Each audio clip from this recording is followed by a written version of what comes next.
Howdy Ags, welcome back to Aggie Growth Hacks, the podcast sponsored by the McFerrin Center for Entrepreneurship at Texas A&M that's dedicated to highlighting fast-growing Aggie entrepreneurs, learning how they overcame growth challenges with creative growth hacks, and connecting them with other entrepreneurs in the Aggie network. I'm your host, Greg Martin, Fighting Texas Aggie, class of 2001. And I'm your co-host, Chris Hunter, Fighting Texas Aggie, class of 1998. Whoop! Well, we got a little story for you, Ags. Jared Pollard, president of Wildernex Wildlife Control, has grown his company wrestling one alligator and one pesky critter at a time to all the major cities in Texas. And he is looking to expand outside of the Lone Star State. So pass it back and listen up to Jared as he shares some good bull. I first met Jared a couple of years ago celebrating one of his Aggie 100 wins. So Jared, I've really loved so much getting to know you during that time and learning how you really have taken this industry and elevated it. And so thank you for spending time with us today. Welcome to the podcast, and we're looking forward to it. Yeah, thank you. Thanks for having me on. Well, Jared, we all love A&M and we all love being on campus. The last time that we actually saw each other, pre-COVID, was actually celebrating one of your Aggie 100 wins. But what is your favorite Aggie memory? Man, does anybody really narrow this down to just one? It's really, really hard to do. A couple of key things that stand out to me is one, silver taps and Aggie muster.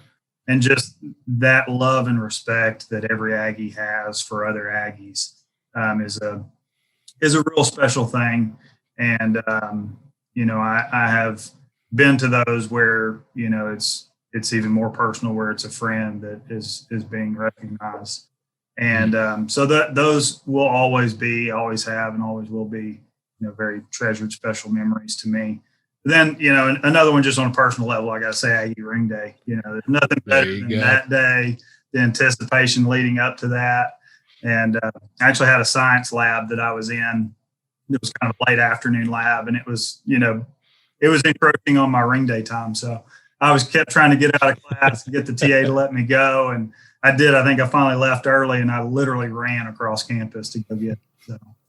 That's awesome. Love it. That's great.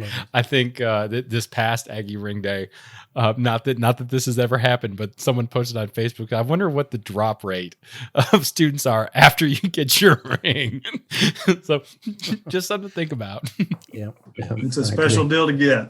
I totally agree there. So Jared, can you tell us a little bit about Wildernex Wildlife and really what do you do? What is that? Yeah. So Wildernex is a nuisance wildlife control company that we trap and catch, remove nuisance wildlife for people, whether that's residential homes or businesses.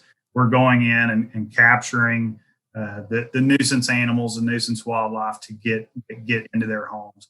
Raccoons, squirrels, rats, bats, honeybees, alligators, you name it. We take care of it. Alligators, gators. Oh man. Yeah, we'll do it all. And we employ a team of wildlife biologists that are degreed wildlife biologists. So you really get a team of experts that can come in, diagnose the problem correctly, and find the custom fit solution to solve that problem for you. And big focus of ours is just that professional, honest, friendly, professional wildlife control. We want to deliver the best service we can for people, and do it with what I call an old school style of customer service. So how in the world did you get into doing that? Yeah. So I studied wildlife and fisheries management at Texas A&M, and, not necessarily knowing exactly what I was going to end up doing. My opportunity plans kind of changed, I guess, after graduation, but I got on board with a nuisance wildlife control company that was a pretty good size, reputable company. And that's where I kind of got my feet wet, worked my way up through a middle management position with that company, and learned a lot. Great group of guys there, great company that, kind of mentored me and helped grow me. And it's where I kind of got some of my, rough knowledge of, business operations and how to make that work, kind of become more business minded. And then that company was bought out at one point, and by a very large parent company. And I was on for a little bit after that, but then, as things shifted and changed a little bit, then, eventually led to the opportunity for me to start Wildernex in 2012 and grow that from there. Okay, Jared. So you started in 2012. What historically, when you look back in the last couple of years, has been one of the biggest challenges to growth? Because you're all over the state of Texas, correct? Yeah. So we started just in Houston, and it was just me, and building relationships, looking for business, and just scrounging up jobs however I could. One of the challenges that I've faced as we've grown has always been just what I call growth hurdles. So, for me as an independent was, starting in 2012, I did as much work as I could, but I'm also having to do all the data entry and the bookkeeping and the accounting and the taxes and learn to read the publication 15 from the IRS, which is a challenge. So, just learning all those so things. Much fun. It's great, isn't it? Still don't understand it, but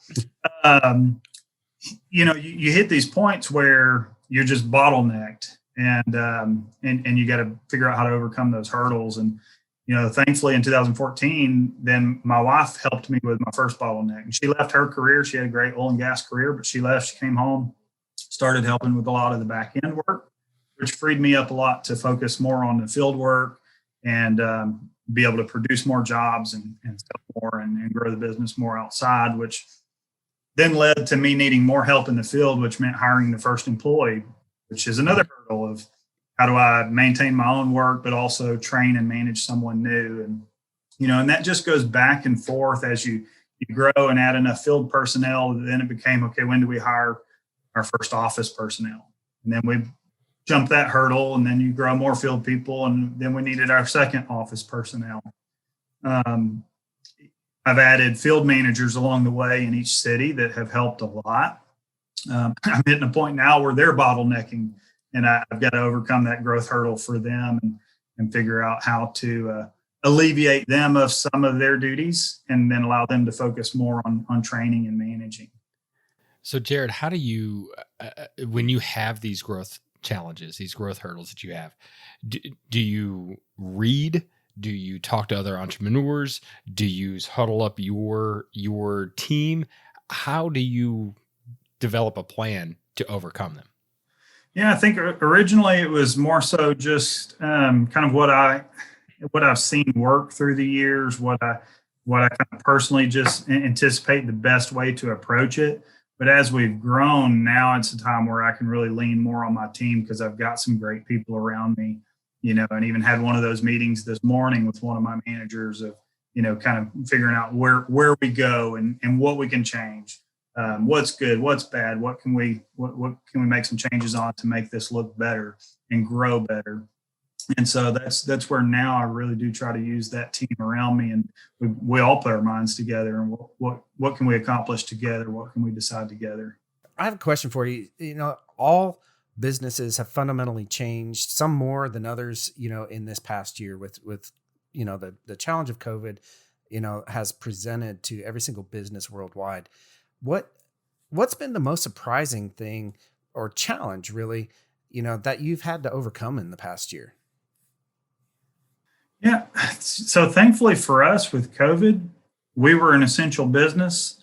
And so we were able to still operate fully. So that was great. Not that it didn't have its hiccups along the way of, losing somebody for, potential exposure or them having COVID. So we may lose somebody for a period of time. We did have to adjust, figure out some extra PPE and extra precautions. How do we make our clients feel comfortable? We're coming into their homes after all, we really had to lean on what the customer desires, what they're comfortable with, and what do we need to do to make them feel safe. And so sometimes that was contactless service. Sometimes it was doing away with paper service tickets and going with contactless, emailing receipts and tickets and things like that. So, we did what we could to adapt.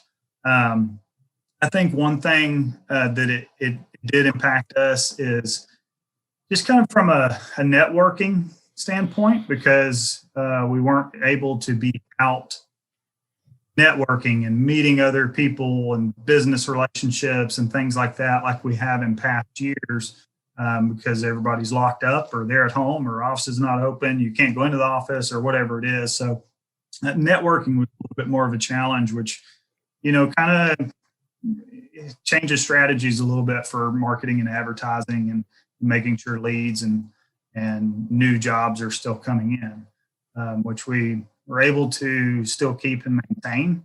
That was definitely something that, it at least opened my mind to the idea in this past year that you really want to make sure that you're well diversified with your lead generation coming in. I mean, we've even seen a whole cancel culture come up.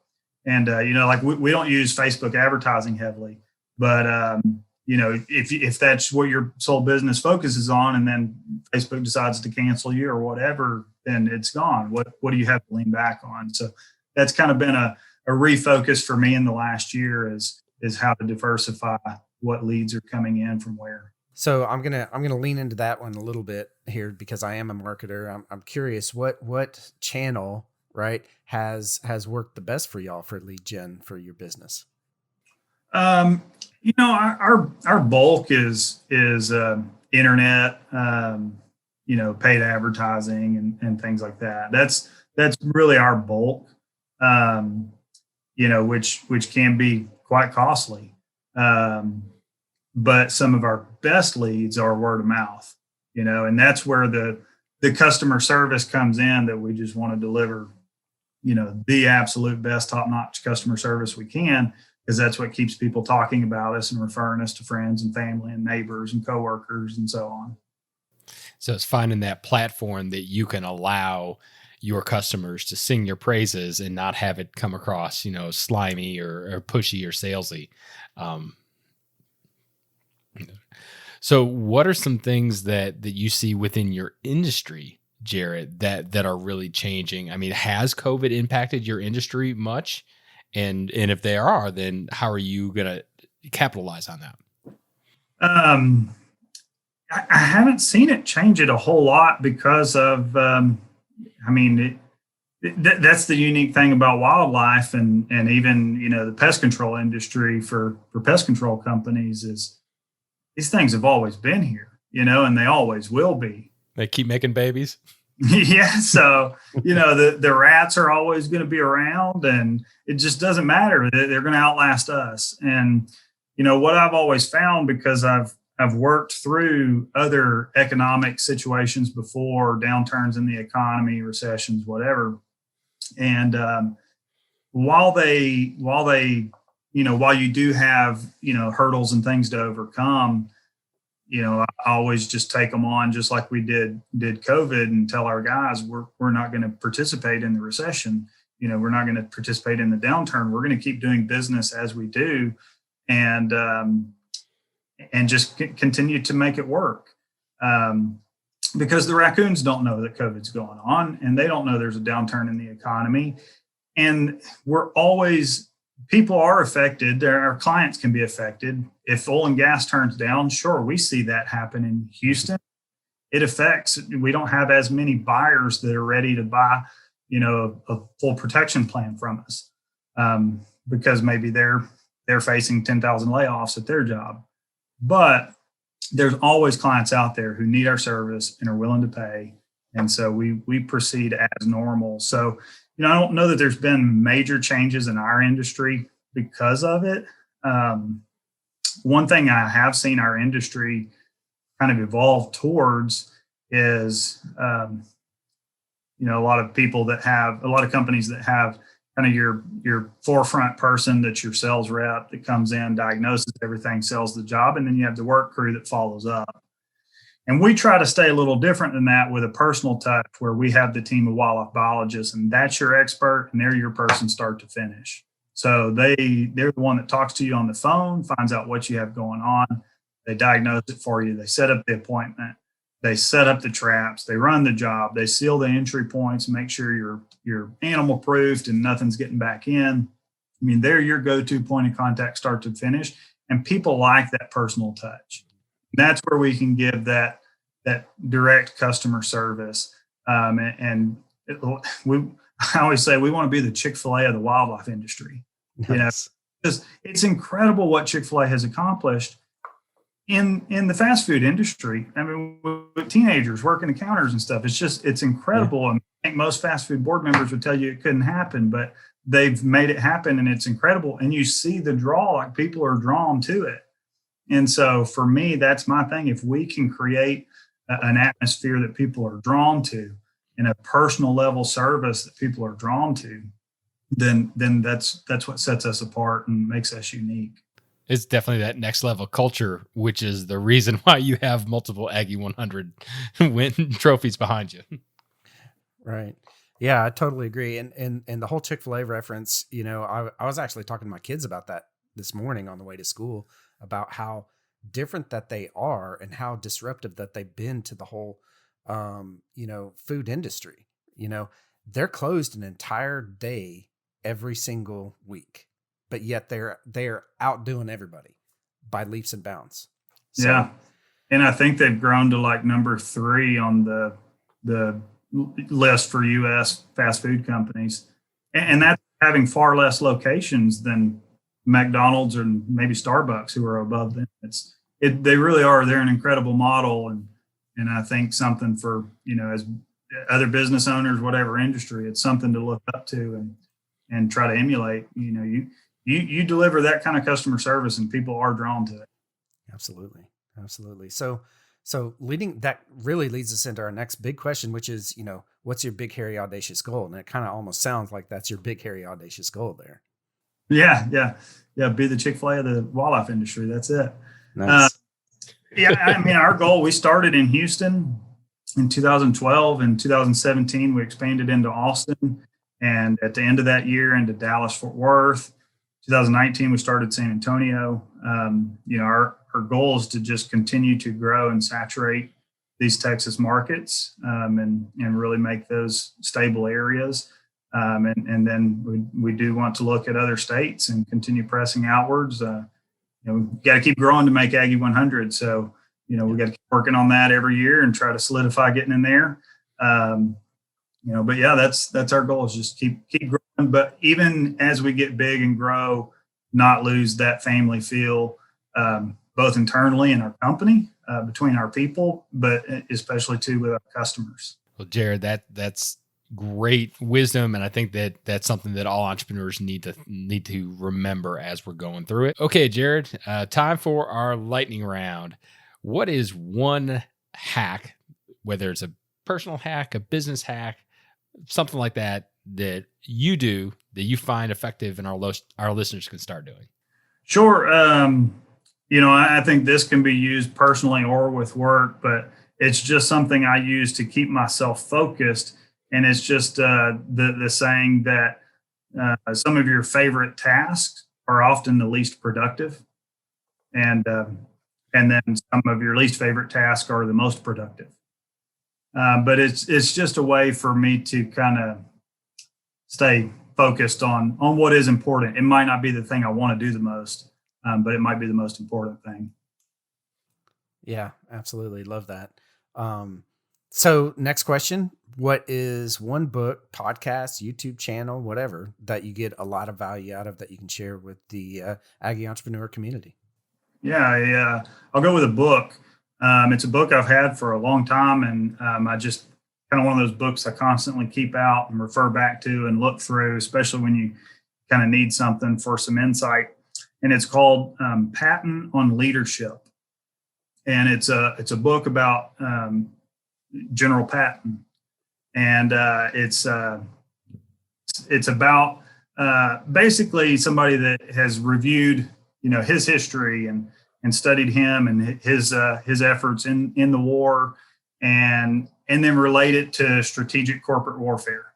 And so they basically take sayings from him and his demeanor and personality and things he did and how that transfers over into the business world. So it's a lot of leadership, management style material to help you kind of run and manage and lead other people.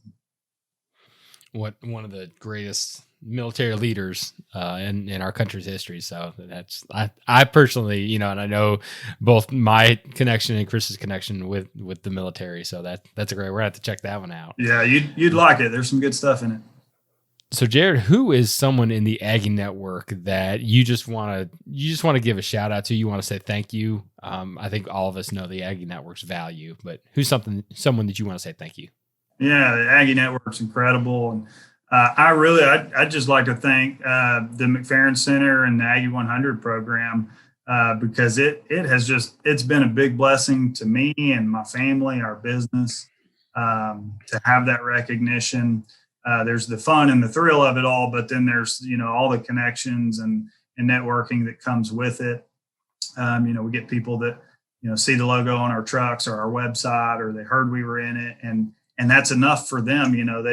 They just call us and they want us out. Nothing else matters. Like we're their people because we're in that, so I just appreciate what they do. And I know a lot goes into putting that on and recognizing all the companies every year. And I appreciate that.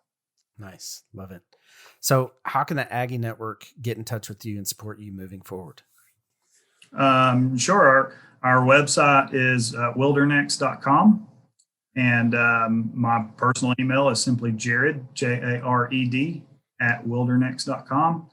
And I can be emailed, or there's all the contact info on our website, contact forms, phone numbers, email, whatever. So I've got one last question that I'm going to throw at you that is not on our list at all. We didn't send you this, and this is just completely off the cuff. What is the craziest animal that you guys have trapped or had to wrangle up? Yeah, sure. The thing that gets the most attention is the alligators. They just draw a lot of attention.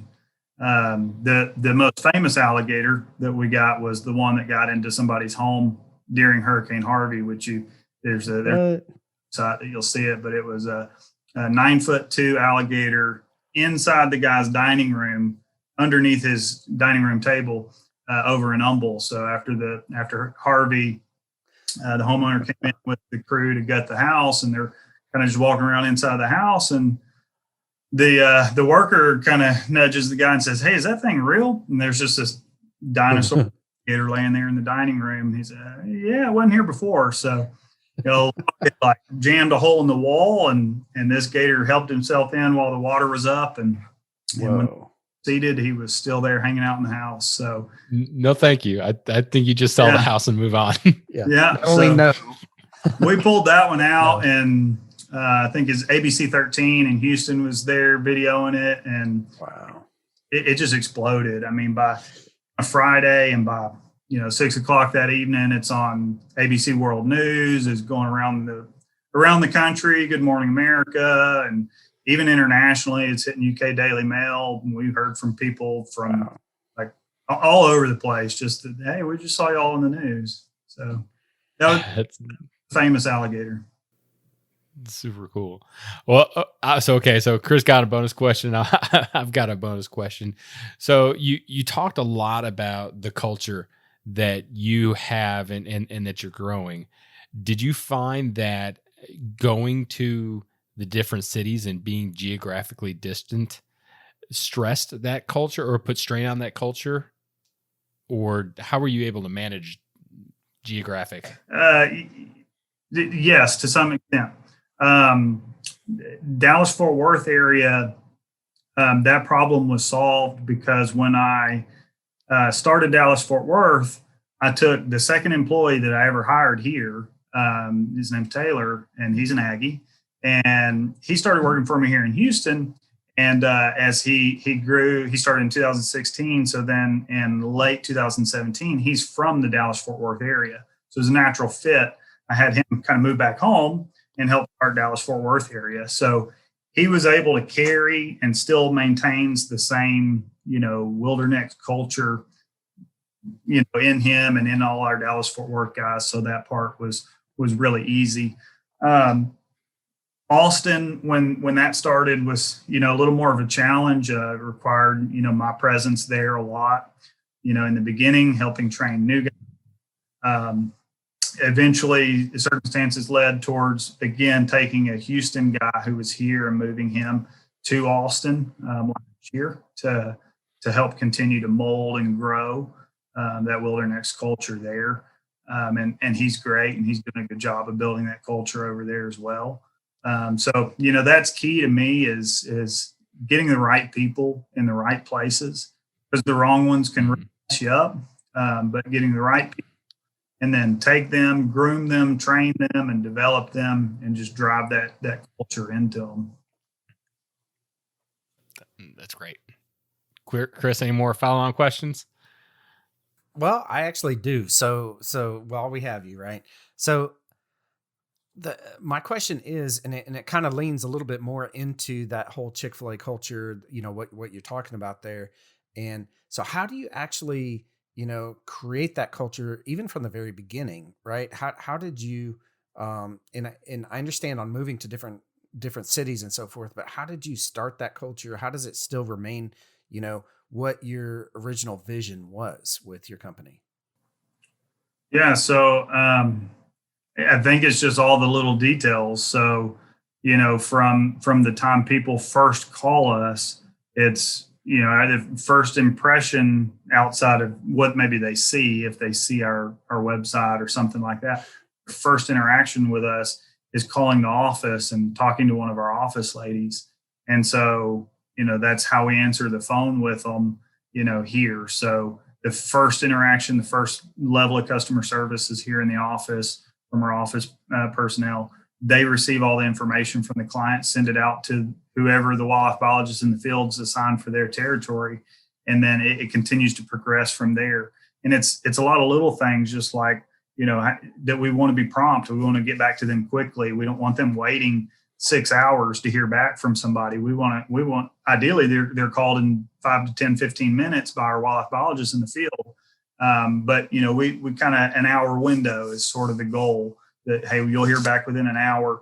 And then when that guy follows up quickly and promptly, we want them delivering just, the top-notch friendly customer service. And people can usually hear it because they're getting a degreed wildlife biologist who knows what they're talking about. And all the time we're hearing, hey, we talked to 3 companies, we talked to 5 companies, but y'all just spent way more time with us, or you sound way more knowledgeable, like you know what you're talking about. Or then once we set up the appointment, we're there at the house and say, yeah, somebody just kind of walked around and gave us this quote, and y'all spent like an hour and a half, 2 hours climbing all over my house and roof and attic, and really gave us a detailed report, spent time with us explaining everything. And so that's really our goal, is just that friendly, our kind of little motto is honest, friendly, professional wildlife control. So that's our 3, key things that if we always hone in on and do all those things well, internally and externally, then we should be delivering that quality customer service and that personal level of attention. That's great. I mean, that's that, and building on that culture is what's made you successful, and sticking with it. So that's cool. Well, there you have it, Ags. So if you have birds, bees, critters, or gators that are in your house or in your company building, make sure that you reach out to Jared and his team to have them help you. So thank you so much, Jared, for spending your time and really letting us learn a little bit more about you, about your culture, and what it takes to succeed. Yes. Thank you all for having me on very much. Well, how about that, Ags? Was that awesome or what? There were some super valuable hacks that Jared shared with us. And what was your favorite, Greg? Well, Chris, my favorite, and I think that you liked it as well because you picked up and asked a couple questions on it, but it talked about diversification of how he attracted his clients. And as a banker, being able to diversify whatever it is, your cash flow, your client base, your reliance on any suppliers, being able to have that diversification really helps businesses have staying power for the long time.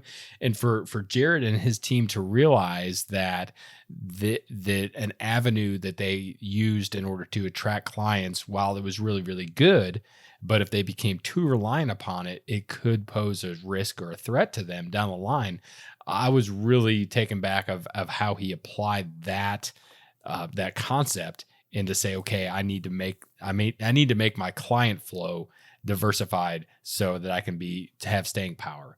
What about you, Chris? What was your favorite takeaway? Well, I was going to go with that one, but you stole it. So no, I'm just kidding.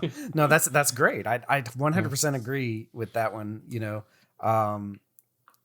So mine is really based around his culture. I really loved idea that even as he's grown, right, from city to city, that the culture of his company has remained the same. And that's, I think, key with major growth of companies. You've got, if you have a vision for a company, you have to be able to tell that company, the rest of the employees of that company, and express exactly how you want them to, interact with their customers and their clients. And I loved how he kept it to where he said it at some point, I didn't want it to be, I wanted it to be non-salesy, right? Mm-hmm. That we had true experts coming into your house and telling you exactly what's wrong, and how they can fix that. And I love that, and wish that so many companies would do that and put the true experts at the front lines, on those sales tasks. So I love that about his company. And he didn't talk much about it, but that's got to be an expensive proposition, a value proposition for him, versus having an expert that maybe goes and oversees a couple people that actually show up, but to have someone educated, to have an actual degree in biology, wildlife management, fisheries, something like that's got to be more expensive, but it is such a differentiator. And probably harder, honestly, to hire for, because how many, marine biologists, wildlife biologists are going to want to, do sales, right? I mean, so that's got to be a little bit different stance on that. But once they're trained, once they understand how to write up an estimate, I guess, and let the clients know that, hey, this is what it's going to cost to get rid of this problem. It's probably pretty easy after that. Yeah. But that's also what we talked about with him afterwards, is always needed to find new people. So yeah, that's great. Solid takeaway. Yeah. Well, that's going to do it for another episode of Aggie Growth Hacks. We hope that you enjoyed this episode and that you'll leave us a rating on Stitcher, Spotify, Podbeam, wherever you found us. 4 or 5 stars would be really great. It'd be able to allow us to kind of get Aggie Growth Hacks out. We'd also love you to check out our website at aggiegrowthhacks.com, where you can hear all of our past episodes, connect with Chris and I, and also check out our monthly hack shops, where we tackle some of the biggest challenges that entrepreneurs have, and then we talk to an expert and take a deep dive in actionable advice. Aggie Growth Hacks was produced by fellow Aggies Kyle Ackerman and Ben Wiggins with Podcast Architects. We'd also want to give a huge shout out to our sponsor, the McFerrin Center for Entrepreneurship at Texas A&M University. Since 1999, the McFerrin Center for Entrepreneurship has served as the hub of entrepreneurship for Texas A&M. If you're an Aggie entrepreneur or even a wantrepreneur, head over to their website and find a program that's right for you. So join us next time when we connect with another great Aggie entrepreneur and learn how they hack their growth. Until then, I'm Chris Hunter. And I'm Greg Martin. Thanks, and gig 'em.